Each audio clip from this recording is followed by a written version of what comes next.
Greetings, fellow Seraphs, Rhadamant here. Thank you for tuning in to Vintage Story, Episode 49, Update 1.19. If you would like to skip the overview of the update and jump straight to the gameplay, please use YouTube chapters. So the first thing I want you guys to do is to vote what I'm picking up. And these are all poll choices, and they're sort of season-specific poll choices. So, before I start, let's talk about the current release candidate branch that I'm playing. So I have a command in chat, and I suppose I'll provide the link on YouTube, the bit.ly link to shorten the link to the patch notes. But the long and short version is I've got hands now. So you'll actually see hands here. That's a change. Prospecting has changed. It actually tracks your prospecting and lets you filter and search, which is just chef's kiss. They've added goats and deer, a whole bunch of different species. There is a first pass at animal trapping, where you can set up reed boxes and bait them with food to trap animals, like hare or chicken, stuff like that, for relocation. And then you can use the same animal traps to move domesticated animals around. For chickens, I think, specifically, because nothing else domesticated would fit in a small box. So chickens that are on generation 5 will willingly go into a little box and be moved around.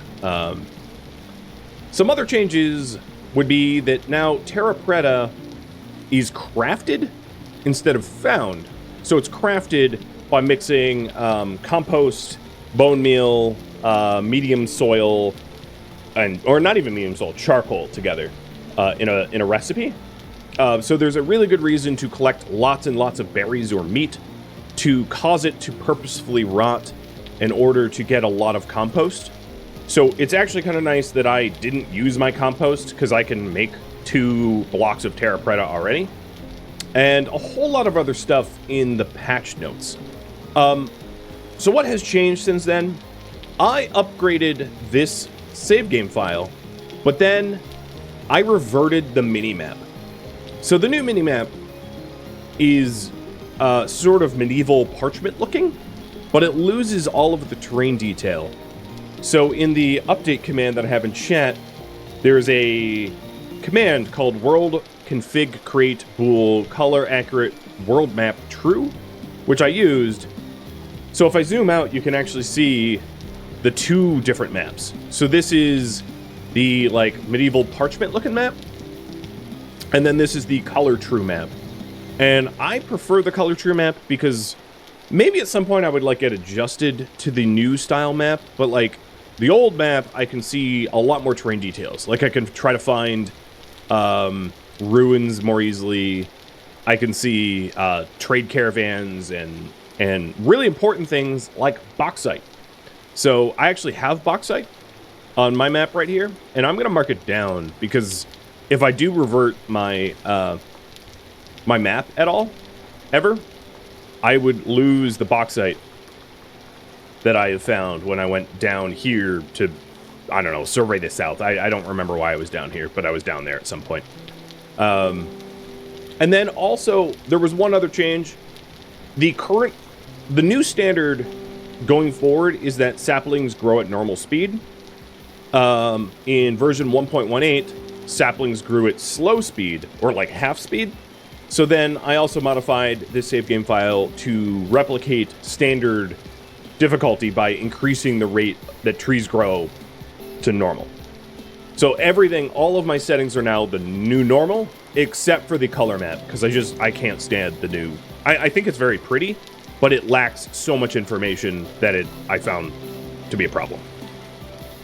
So you guys are voting on the first order business. Well, I guess it's over there. And it looks like continuing work on the windmill is going to be the popular choice, because we left off with it really in progress here.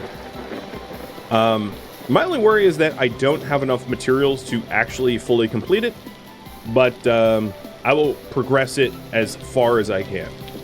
But before I do anything else, let's actually set a spawn point that works. So the whole knife thing, I got confused about the 2. The thing that I did with the knife and the gear was restoring my sanity. To set a spawn point, you just put the gear, as you can see in your hotbar, and point at the ground. So I'll set my spawn point right here. The world will shake, and then we set it. Oh, there was one other thing that I wanted to say. There is new accessibility settings for camera shake strength to remove that kind of stuff. But then there's this glitch strength waviness, which is like when you are in a temporal storm or near a rift, it's like all that weird waviness. And I turn that off because I find it really nauseating. And not all that, it doesn't add to the game's experience for me. So during temporal storms and all that, there will still be a lot of artifacting and evidence that stuff is going on, but it won't be so nauseating. It won't be like some sort of weird acid trip. All right. So back to the windmill. Now, I am pretty sure that I am nearly out of materials, but I'll show you where I left off. So we've got a health hammer hooked up to angle gears all the way up to this top gear that goes up an axle all the way to the top. Now, there's a few worries that I have about this. Oh, why is there a random fire clay brick here? I don't know. There's a few worries that I have about this. One is the higher the elevation, the more wind it gets. So it's quite possible that this is simply just not very high. The thing is, I can't afford a ton of wooden axles. They're kind of expensive with animal fat. So we can try it out at this elevation. Oh man, I'm gonna get hit by lightning. And then if it doesn't produce enough wind and we have the materials for more axles, we can hoist it up. And what I'm gonna do is I'm gonna set up an initial one that will have to be rebuilt once I add more rotors. So I'm gonna do a cheaper version initially just to get it built. And then if we want more, rotors, my first build will only support 2 rotors, and then we can upgrade to a 4-rotor style if I get a lot more flax and linen. But before I do any of that, I would very much like to manage my farm a little bit. Whoa, that's a lot of carrots. And carrots are really useful for trapping now. So how about this? This is all K depleted, potassium. I freaking got hit by lightning through my windows. Ow! Ow, ow, ow. How about no?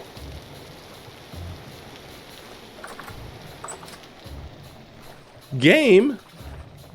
What did I do to you? Oh, other things is like the bucket looks different. And so do seeds. Seeds look different as well now too.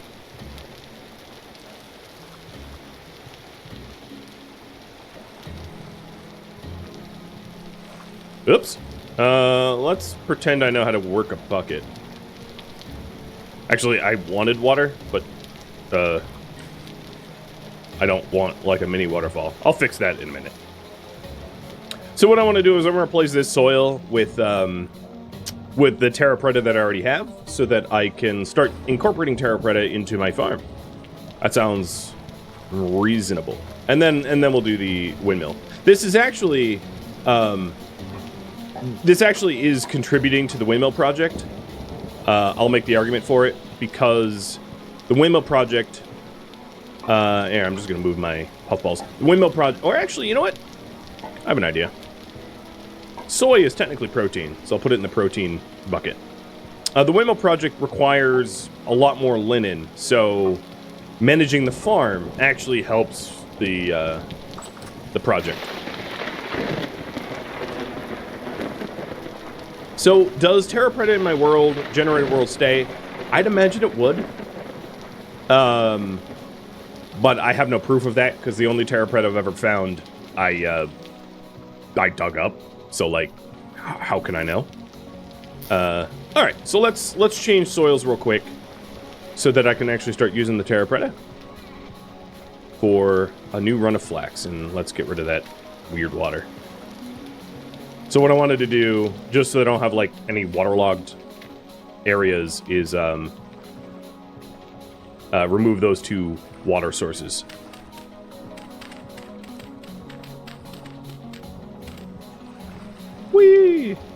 That's a little scary. Just like a hole.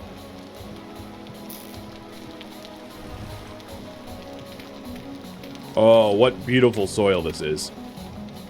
Well, yeah, now that Terra Preta can be crafted, kind of neat, I would say, to have a recipe for it.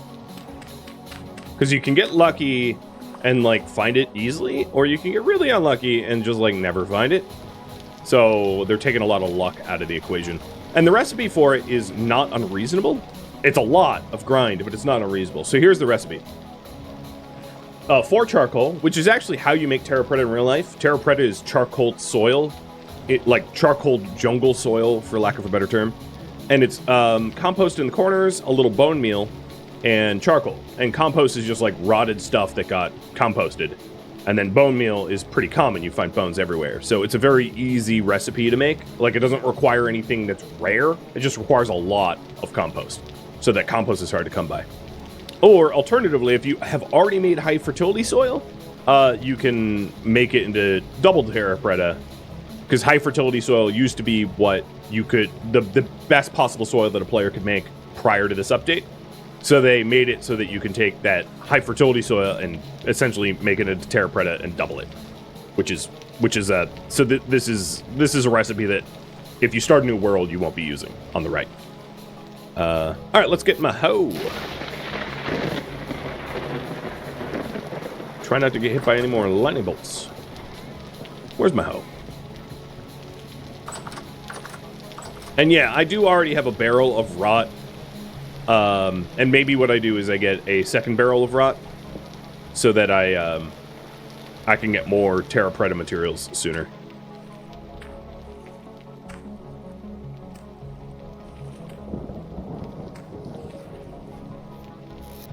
All right. So the whole purpose of this was to stick some more flax seeds in. Oh, wow. I only have 3 flax seeds available? Okay. I thought I had more than that. That's okay. I'll stick, what else do we want in there? Maybe something that doesn't consume K. So how about some onions?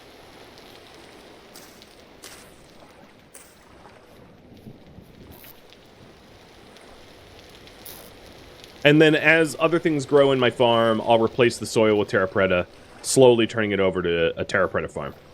The other thing I need to do is to water that, because the hydration levels of the Terra Preta soil weren't immediately 75%. But yeah, look at that growth speed.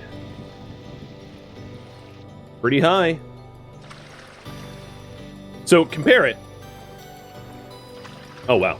That got demoisturized. So this is growing at 120% versus, let's find some other flax. This is growing at 98%. So it's there's a bit of a bonus. I mean, it's not enormous, but it's there for sure. Okay, so that's done. There was one other thing I wanted to do, which was to whip together a quick barrel for more rot, so that, you know, I can grow flax faster. So that's 3 planks, and then in the corner there's sticks.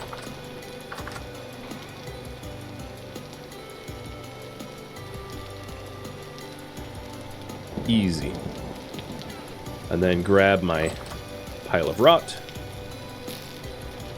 And for whatever reason, I'm putting my rot barrels over here, so that's exactly what I'll do. So boom, composting.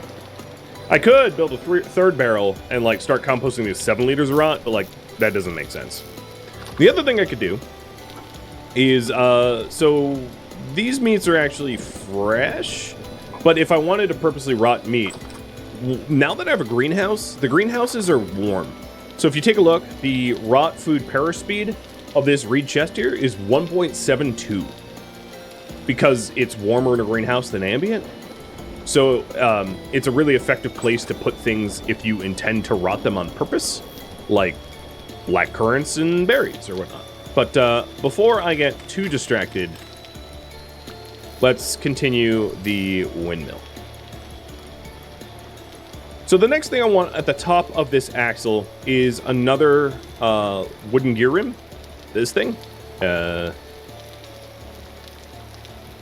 It's making me look it up. That's fine. Gear. So I need to make 4 gear sections, which is 8 resin. I don't think I own the resin. And then they're put together with planks and a wooden axle into a gear. So yeah, let's update the priority. Oh, great place for a rift right there. S tier.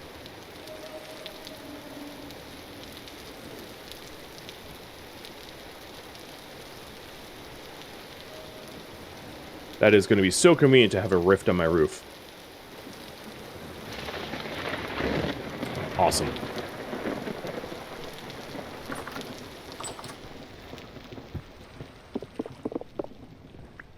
Just so that they don't possibly spawn here, what I'm doing is centering the torch in this room so it's better illuminated. I'm also glad I kept so many bones for bone meal. Alright, so let's see what we need. So I have 3 of the resin. So, yeah, obviously I am going to require some additional resin. So we're going to have to go resin hunting. Before I do that, I would like to do some additional cooking. So taking a look at my nutrition, grain sucks. 1, 2, 3, 4, 5, 6.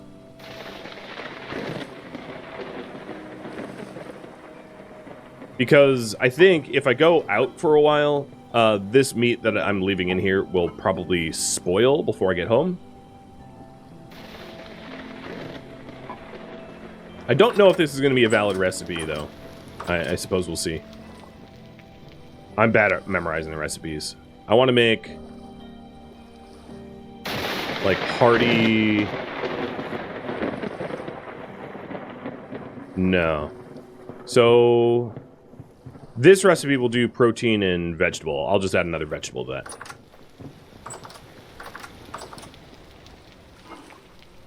There's probably a valid recipe. I'm just not going to go digging around for it. So let's stick in our cabbage. That will be very satiating.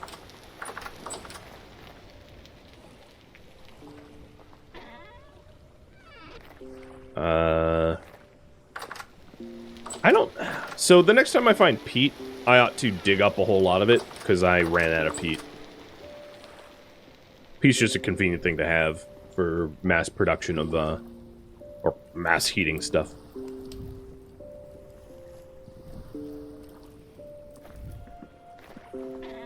Yeah, so the only bug I've run into so far is, with trapping. I ran into a bug with trapping where I was trying to trap, animals, and I had animals in a reed basket, and they disappeared? Oh, that's so annoying. It's like the worst spot for it. Now, if you're wondering, there is a way to block rifts. It's just very expensive. So there's something called a rift ward, which you can make with, like, electromingot and iron plate and a bunch of, like, fancy parts. I'm not going to go into it. But there's a way to block rifts spawning in your base. It's just not a reasonable recipe, if you ask me. Certainly, I can't afford it right now, so it's moot. Alright, well that cooks. There was also one other thing I wanted to do. So, this is what I had in as a thought. While I want to make like a windmill look attractive, one very useful thing I could do to aid that would be to dig out like a storage cellar, because I don't have organized storage at all. And it would serve 2 purposes, because a storage cellar would allow me to store stuff attractively, and then I would also at the same time be obtaining granite by digging out a storage cellar. And then using that granite to craft blocks for making the windmill attractive or whatever. So I figured it seemed like a nice little side task. It's an odd use for like a meteoric pick, but if I dig at this height, I could have a 3-high storage cellar and obtain a heck of a lot of granite as a result. And because I'm pretty deep underground already, I don't believe I'm gonna hit any of the water, because the water is pretty shallow around where I am. Plus, I'm not even building a storage cellar in the direction of water.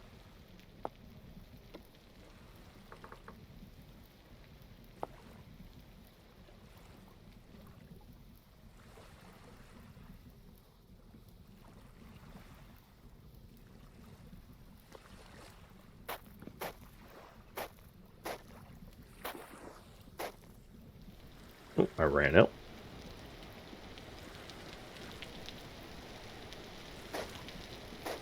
There. And now it's, like, padded and everything. I'll probably remove one more roof. It's weird that we have a floating pillar there. I'll maybe aesthetically change that at some point, but I'm not too worried about it now. Things can float for now. It's weird seeing hands and arms in the game. Yeah, So in playtesting, to make sure that the release candidate wasn't going to crap out on me, I was playing, and one thing that struck me is your character, when standing around, will have like a board animation where like the arms will like sigh or whatever and will go up in the air, and it freaked me out a lot. Like there was drifters behind me. Like I'm just not used to it. And it certainly doesn't help that my arms are kind of like drifter colored. Like if I had bright teal gloves or something like that, it would be less alarming.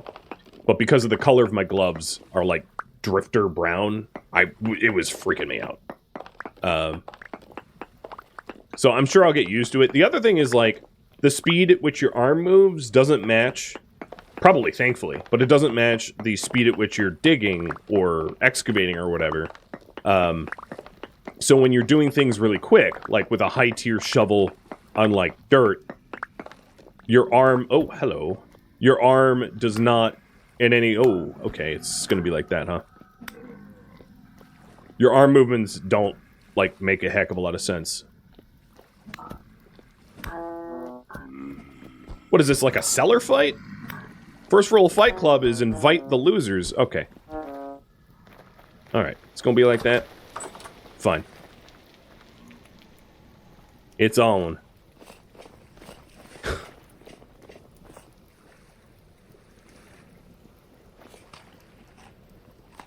Have I prospected the base? You mean gotten... Well, I should show that at some point, but no, I haven't prospected the base. Hey, stop hitting me. I wasn't ready. The reason I'm choosing to fight them and not just, like, wall myself in, and maybe after I kill a few, I'll wall myself in, is in order to make the windmills, I do indeed need, more textiles. So killing these guys can be an okay source of textiles, provided you're not dying in the process, because... Oh yeah, there it is. There's some fibers. Okay, give me that back.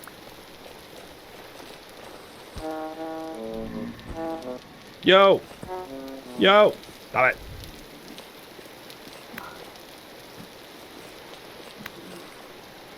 You can run. I will show prospecting in just a minute, yeah. I know that there's a desire to see it.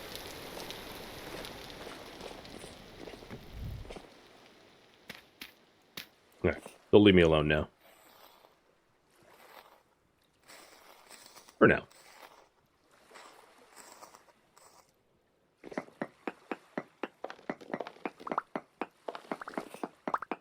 So once I make this a little bit larger, I'll do a prospecting here as a demonstration.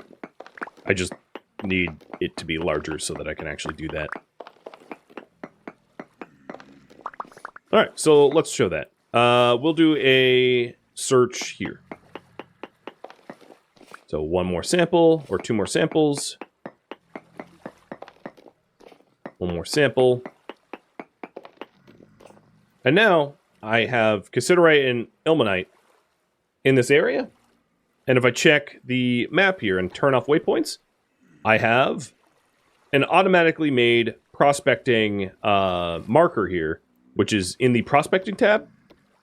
And I can sort it So if I have a bunch of prospecting and I can go cassiterite, I zoom out, and then I could very quickly see, like, I can scan the map for green prospecting markers, which is the best, and scan for a specific resource super quickly.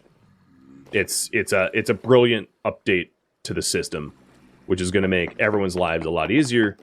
So what I can do is I can go back to all of my previous waypoints, especially the high tier ones, where there's like gold, silver, you know, anthracite, iron, that kind of stuff, and reprospect it, and then build up, let's call it a database. Build up essentially a database of all prospected areas, so that it's very easy to revisit spots. It is a glorious system, for sure. Keeping track of everything and not having to write it down.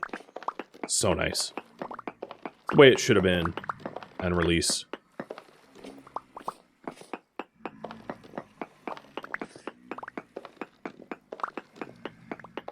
Is Rock Cave activated? No, that is only activated on Wilderness mode by default. As far as I know. I believe I read that in the patch notes. And that's if they're not supported, you need to create beams to prevent cave-ins. So there's support beams now that these that you can make to then stretch across the roof of your like subterranean structures to make sure cave-ins don't happen, but that is not standard difficulty enabled. As correct me if I'm wrong, but I don't believe that's a thing for standard difficulty. And is it only for Crackstone? I don't know the full details because I don't play the Wilderness mode. So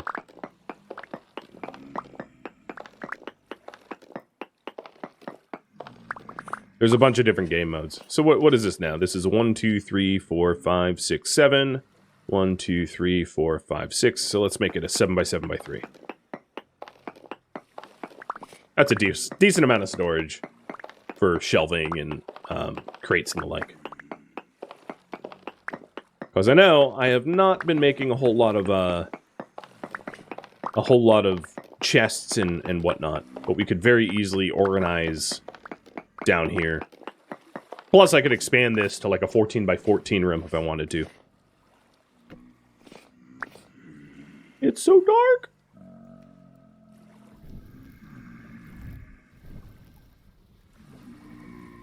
This should be enough cobblestone for some stuff. Fangface mentioned something which I eventually will get to, which is I should... Oh, Jesus, you are eager to kill me. Which is I should also be building my roofs out of slabs, because slabs will stop drifters from spawning. So if I have a slab-based roof... that was awkward. Did you just destroy the corpse? Come on, man. Have some manners for your fellow drifter. If I have a slab-based roof, even if it's not illuminated, they won't spawn up there. Yo, let me skin you guys. Okay, there we go. Maybe the first one didn't die, because he died really easy. Ah, stop it!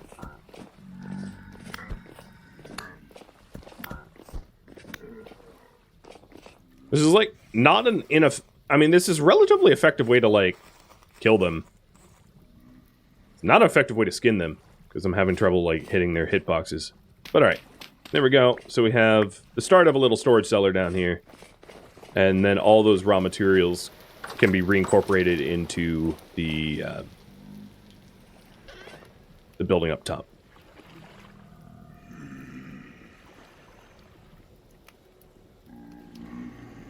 I also, where'd that go?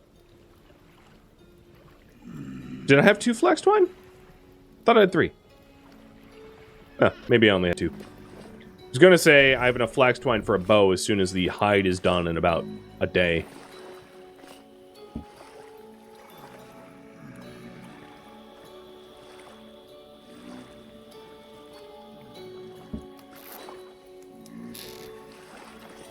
Oh, we got some prepared hides. So I need to make more tannin. And unfortunately, my water barrel's upstairs where all of the nasty monsters are.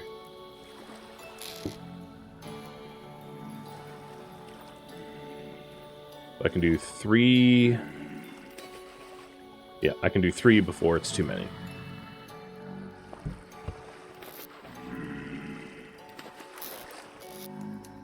Scraped, prepared, scraped. All right, let's get a... Oh, and this has been cooking for a long time now. Let's go ahead and get more weak tannin as well. All the damage I've been taking from these drifters is making me hungry. I'm glad I cooked.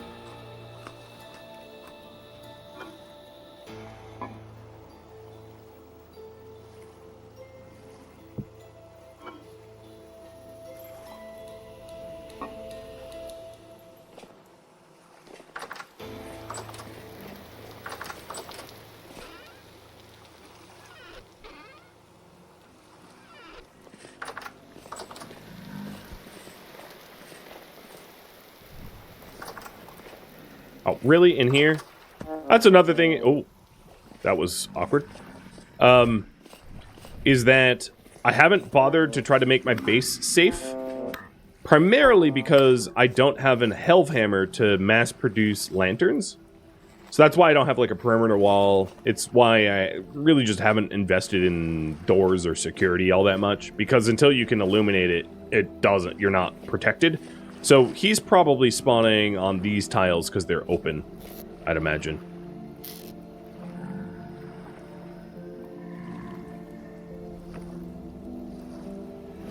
But once I get a Hellhammer,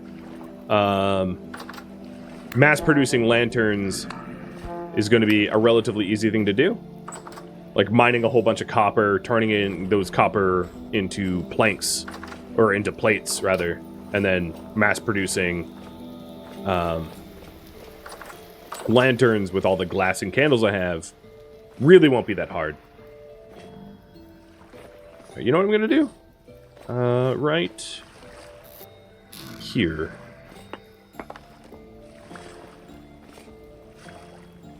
Y'all probably been waiting for me to do that, so finally I did it. I have a permanent water block now.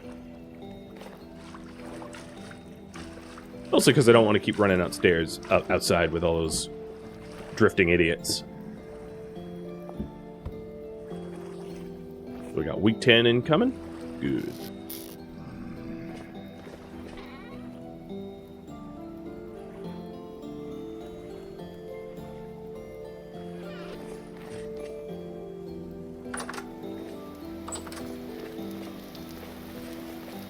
Yeah, torch holes are really nice too, but there is a bit of a requirement for invested time to make all the holders.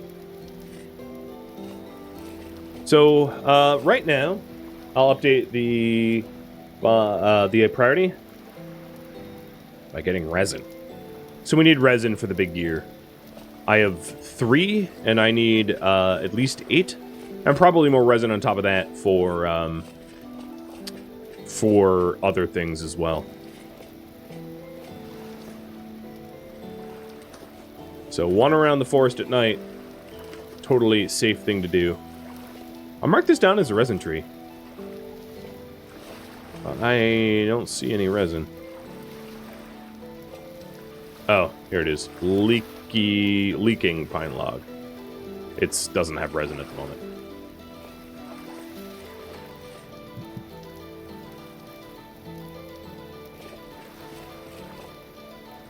Oh, deep water. Oh, that's what I was afraid of.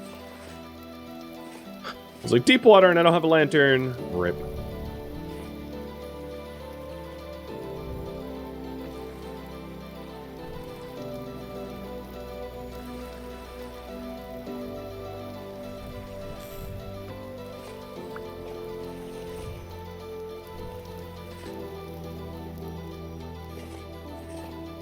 Alright, the hunt for resin. And, yeah, I'm wearing my armor. I'm tired of the local flora and fauna beat me up. So I did mention I did wanting to go over previously prospected marks, especially ones that showed high yields, and reprospecting them so I can delete the original markers with the new prospecting system. So I will do just that for only the marks that I have that are nice. So it's not too labor intensive. So this is high cassiterite, And then I can zoom in and delete the manual one I made.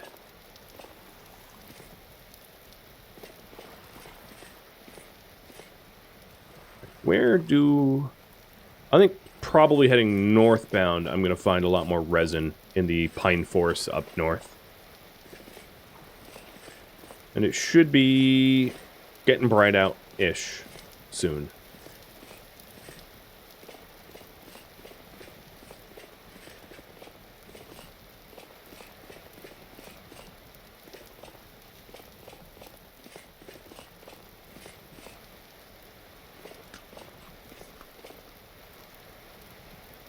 It'll also be easier, because I died recently, to keep focusing on the nutrition to make sure that I get more HP. Especially if I'm going to be mucking about the forest looking for resin, because that usually causes a lot of damage. I did mention wanting some peat, though, and I'm right next to a peat bog. Or marsh, or whatever you want to call it. Tiny detour. Oh, I hear a rift nearby. Beautiful. So the drifters followed me out here.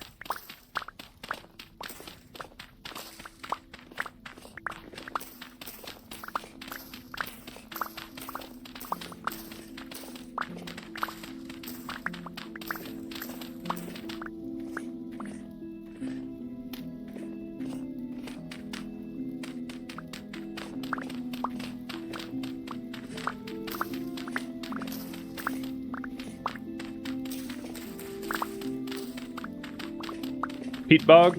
Bog is the correct term? Thank you. Just weird, because obviously I'm not in a bog where I am. Well, I guess it's kind of bog-like. It's hard to, like, visually denote wet soil in a game that doesn't have that tactile sense.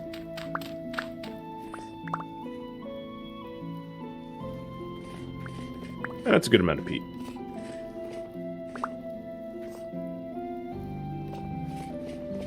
Don't want to fully break my shovel.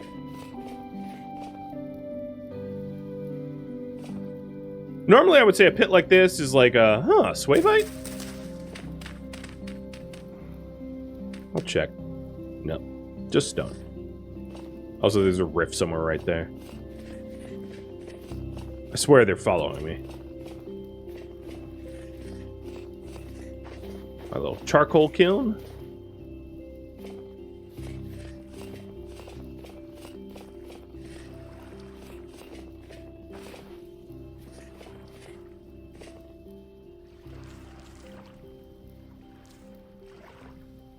Oh, you know what I realized? There was probably resin in the last tree. I was just not persistent enough in harvesting it. That tree's closest to the base, so it should be really easy to get. And I was told on YouTube comments that player-planted pine trees don't yield resin. I'm assuming that's true. One of the reasons why I have, like, no backseating tags on, because it's really hard to fact-check wrong information live. Not to say that that's wrong information. I have no reason to believe that's wrong. But that means that you can't, like, curate your own resin forest. You just have to mark them down. Imagine playing on a multiplayer server, where, like, you've marked down all the resin trees, and then, like, some player comes by and just, like, cuts them down for firewood. Oof. The other thing I could do, if resin is a continual problem, is to set up, like, staircases or ladders to where the resin is, so that when I return to it... Oh, hello. When I return to it at a later time, it's just much easier to find.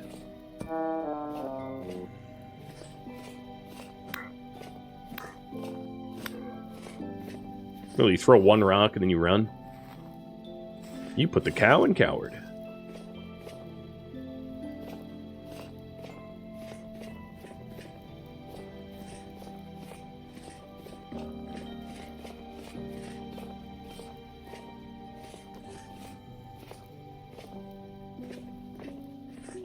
Probably be easier to do during the day. Huh. That looks like an impact crater, but I don't see Guess I could dig a little pit. Glad to see it hasn't broken my save yet. I play tested. That's why Hedge Knights was belated yet again. No, just granite.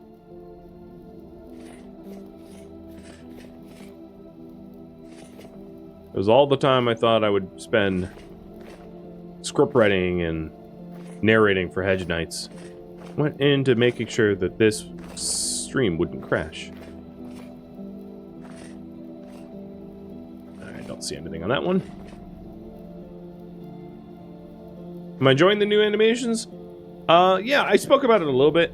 There's one animation that really I don't enjoy, which is the idle animation where your hands go up. Because it's very startling if you're like away from your keyboard and you think you're being attacked. But apart from that specific... Oh, jeez, you almost yeeted me off this mountain. I wonder what my rift activity... Low? Okay, there's a rift on my base, and I've run into 2 other rifts. Oh, it's got low. So I can test low. Doesn't feel low to me. Although in this case, it's just a cave. Well, let's prospect it. Oh, I already have. It's poor tin, poor copper, and poor chromite, I think. And we also have a light temporal storm approaching. So I might want to hunker down. It's not imminent yet. Oh, Cinnabar. Yo, stop it! Might want to hunker down or do something else. If I'm in a storm. Oh, resin tree. But I'll continue this until I need to.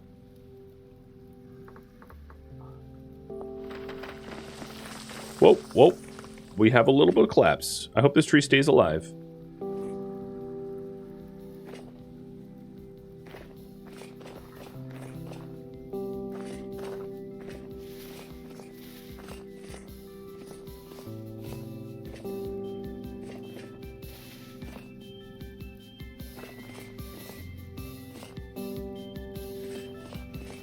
I wonder what color that resin color is, because I could use the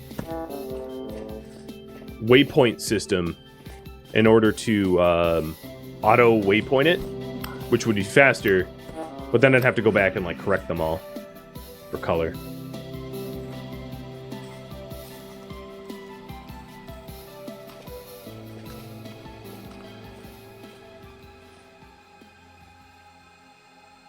Thank you for tuning in to Vintage Story, which originally streamed live on Twitch, December 28th.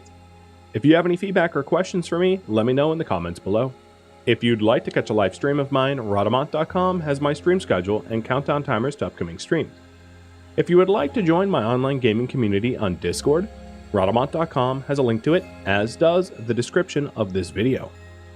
Thank you so very much for watching, and a special thank you to my Patreon patrons, Twitch subscribers, and viewers like you that support the channel and made it all the way to the credits. Thank you so very much. I hope to catch you in the next episode or an upcoming stream. Farewell, my fellow Seraphs.